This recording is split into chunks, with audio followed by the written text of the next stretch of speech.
Robyn Hickerson is a senior scientist at Transderm in Santa Cruz, California. She received her undergraduate degree from the University of Texas at El Paso and PhD from the University of Utah, and postdoctoral work at the University of California at Santa Cruz. She is a brilliant scientist as well as a kid at heart. Okay, so I'm going to show two videos. The first one is just about DNA, and the second one is about basically going from DNA to messenger RNA to protein, and then going into how siRNAs work on the mRNA level and how that affects the protein level. So that part is very much relevant to the next talks, so especially to Roger's talk and Emilio's talk. But the first one that I'm going to show is just purely for fun. It's great. So every cell in our body, everybody knows how big a cell is, right? You can't see it, it's so small. But every cell in the nucleus of the cell, it has 2 meters of DNA that somehow package itself up and fit in the nucleus of the cell. So if you can't even see a cell, the nucleus is even smaller, and it's amazing that that can get packaged into one teeny cell. And so this is how it happens. You take 2 meters of DNA, and what it does is, okay, does anybody recognize this? DNA. DNA. Yeah, please yell out the answers. I don't want to have to do all the work. Okay, here we go. Everybody recognizes this as DNA. Okay, what was that? Okay, Holly's going to make it full screen. Does anybody know what that was that landed on the DNA? These are called, do any of the scientists know what this is? These are called histone proteins. And what happens is, histone proteins, there's 8 of them, and they form this core. And then the DNA wrap around the histone twice. So you have 64 base pairs of DNA wrap around once, and then 64 base pairs wrapped around again. And then this just happens over and over and over. And so it's starting to coil it up. And so then these coils then start to interact with each other. And this is called chromatin. Has everybody heard the word chromatin? That's how your DNA exists in your cells most of the time. But when your cells are getting ready to divide, who knows what a chromosome is? We have, how many do we have? We just learned this in the last talk. 23. Yeah, we have 23. Yeah, 23 pairs, right?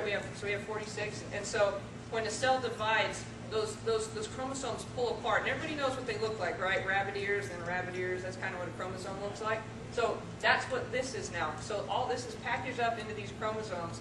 And then you're going to see this cell divide, and it's going to pull the chromosomes apart so that half goes into the one cell and half goes into the other cell. And so part of this was animation, but this is actually microscopy. So this is like real. So this is what can be seen with the microscope. So did you guys kind of see those chromosomes being pulled apart? So that's what happens every time a cell divides. So you have your chromatin.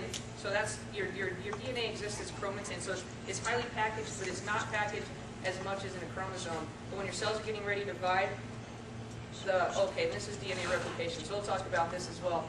So I've been a scientist for, I guess, like 20 years, but I guess a real scientist since I was about 20 years old, and I did a summer internship at Berkeley with who turned out to be my cousin. I didn't realize that at the time, but nepotism. We found out after I got there that he was my cousin.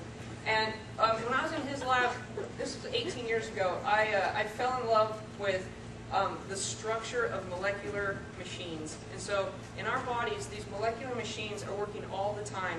And this is one of them. This is how you replicate DNA. So before you can pull the chromosomes apart for each of the daughter cells to have a full copy of the DNA, you have to replicate the DNA.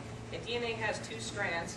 And there's just no way that I could go into everything that's going on here. But I was talking to Hank Jones about, I don't want to get into a debate with anyone, but we were talking about, are we here because it's an accident, or are we here, is there some sort of like intelligent design behind us? And I don't know how anybody feels about that, but watching those molecular machines, I have my opinion on the matter. I think it's phenomenal. And so if anybody wants to see that, it's on YouTube, and you can look at it. And if anybody wants me to explain actually what's going on in that molecular machine, I'd be happy to do that. But it's fascinating.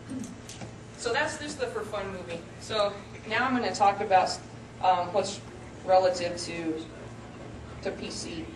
So this is another movie. Okay, so these are cells. And now we're inside the cell. And what's this? Nucleus. Okay, now tell me what this is. We just learned the word for this. The semi-packaged? Chromatin. Chromatin. Exactly. So that's chromatin. And now it's unwound. And what's this? DNA. And so now our DNA is opened up, and this gene, this segment of DNA is called a gene, and that gene is being copied. And what's this copy called? When you have, it's mRNA. What's the M stand for? Messenger RNA? Did I hear it? So this is making a messenger RNA. I'm trying to help you guys. So the messenger RNA is in process, all these different things. I can talk to you about that as well. And then it comes out of the nucleus. And now what's going to happen next? What does messenger RNA do next? Or what is done to it, or something? What's next? DNA? RNA? Protein. Protein's next. And so these are called ribosomes. What these ribosomes are doing, they're just reading this like a recipe. And so they're just reading this recipe and say, okay, if this is the mRNA right here, these three, that means I'm going to put this colored ball. So those are amino acids in the protein. And so basically the ribosomes just come through and they read it over and over and over and over. And they make the same protein over and over and over and over. And what happens is these proteins here they don't look exactly like what you expect a keratin to look like, but those proteins have a certain structure. But I can't stop the movie, so I'm going to skip ahead a little bit here. This is now we're going to be talking about siRNA. And this enzyme here takes double-stranded RNA and it cleaves it. This enzyme is called dicer.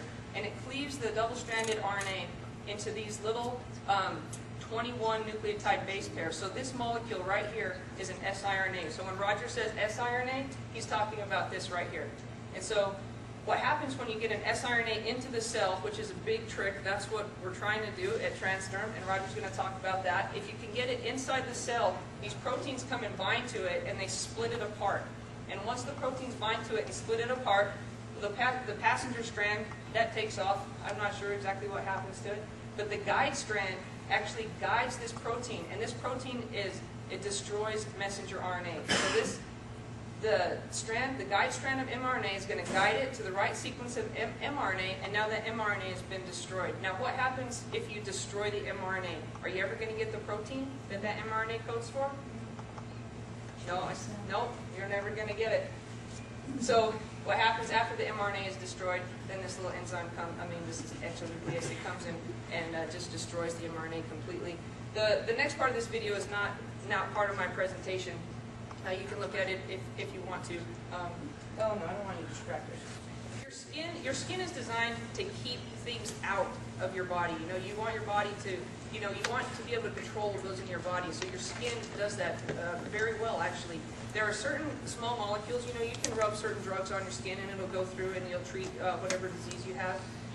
Unfortunately for PC, the only drug that we know that can treat PC, and you'll hear, you may have heard from Sansi, you'll hear some from Roger, that can help to get rid of PC symptoms. The one that we know of is called an siRNA, and I've showed you an siRNA, right? It's the 2 strands of RNA. The problem with these drugs is that they're very negatively charged, so it's like basically trying to get them to go through your skin is like trying to dissolve salt in oil. That's an analogy of how difficult that is. So at Transderm, so Transderm means like through skin, so that's what we've been trying to do at Transderm. And so Roger's going to talk about all the the progress that we made towards that, and that's our goal. So I hope that these videos, these cartoons, help you kind of understand a little bit about the molecular machines that make us grow, and about how how we try to use siRNAs to treat PC. Roger's going to talk a lot more about that.